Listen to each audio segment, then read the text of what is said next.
Hello friends, welcome to my channel. তো আজ একটা দুর্দান্ত স্বাদের রেসিপি নিয়ে চলে এসেছি। মাছ মাংস খাওয়া ভুলে যাবেন, এতটা সুন্দর হয়েছিল রেসিপিটা।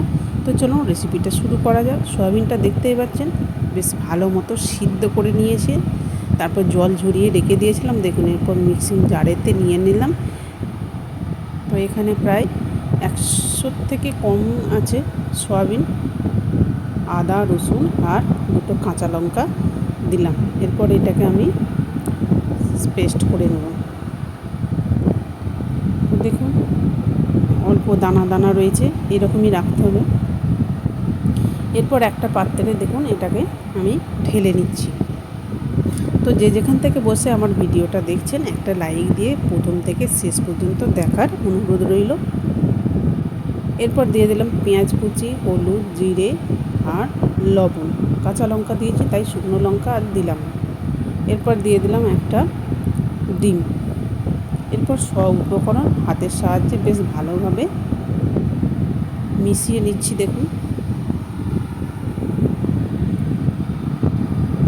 তো দেখুন মেশানো হয়ে গেছে। এরপর এটাকে আমি সাইডে রেখে দিয়ে উনানেতে ফ্রাইং প্যান বসিয়ে দিয়েছি। দিলাম সর্ষের তেল, চাইলে আপনারা সাদা তেলেও রান্নাটা করতে পারেন।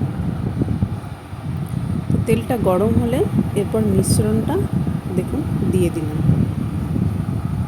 হাতের সাহায্যে বেশ চারিদিকটাই ছড়িয়ে দিলাম, মানে প্যানটার পুরোটাই দিয়ে দিলাম।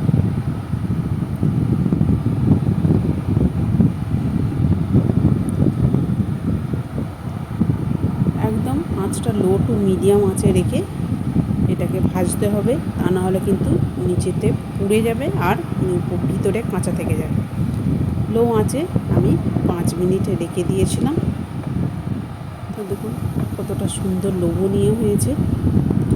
এই দিকটাও 5 মিনিট রেখে দেবো, ততক্ষণে এদিকে আমি মশলাটা পেস্ট করে নেব। দেখুন পেঁয়াজ, আদা, রসুন, টমেটো দিয়ে দিলাম, কাঁচা লঙ্কা দুটো দিলাম আর আমি 2 চামচ হবে টক দই দিলাম। এটাকেও আমি পেস্ট করে নিলাম।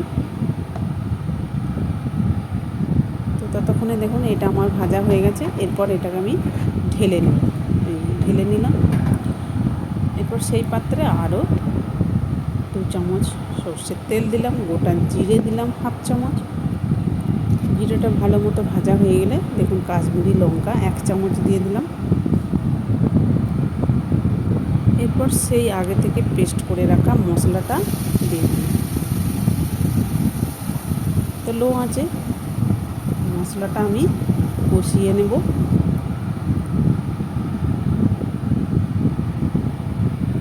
তো দেখুন এরপরে দিয়ে দিচ্ছি শুকনো মশলা আছে, হলুদ, জিরে, ধনে, লঙ্কা গুঁড়ো আর লবণ।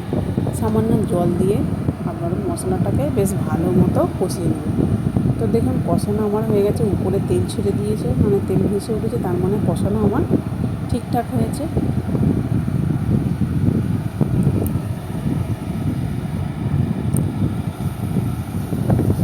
তো এরপর আমি জল ঢেলে দেব।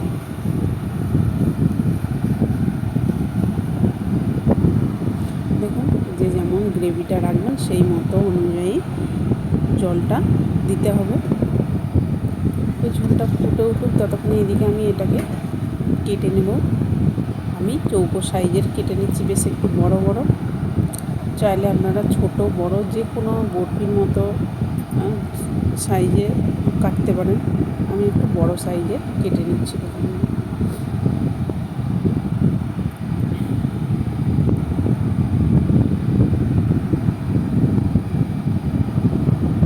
তো দেখুন কাটা হয়ে গেছে। এরপর এদিকে ঝোলটাও ফুটে উঠেছে। এটা শুধুও খেতে কিন্তু দুর্দান্ত লাগছিল। এরপর ঝোলের মধ্যে দিয়ে দিলাম, সবশেষে দিয়ে দিলাম 1/2 চামচ মিছরি, চিনিও দিতে পারেন, আর দিয়ে দিলাম চাট মশলা। এরপর সব উপকরণ বেশ ভালোভাবে মিশিয়ে নেব। গ্রেভিটা বেশ গাঢ় গাঢ় হয়ে গেছে, এর অবস্থায় কিন্তু আমি এরপর নামিয়ে নেব। দেখুন কতটা সুন্দর লোভনীয় হয়েছে। বাড়িতে অবশ্যই একবার হলেও ট্রাই করে দেখবেন। যারা আমার ইউটিউব চ্যানেল থেকে দেখছেন, একটা সাবস্ক্রাইব করে পাশে থাকবেন। আর পাশে থাকা বেল বাটনটি অল করে রাখবেন, তাহলে আমার নতুন নতুন রেসিপি ছাড়ার সাথে সাথে সবার আগে আপনার কাছে পৌঁছে যাবে। তো ভাত রুটি সবের সাথে কিন্তু খেতে দুর্দান্ত লাগবে। আমি রুটি বানিয়েছিলাম, রুটির সাথে খেয়ে নিলাম।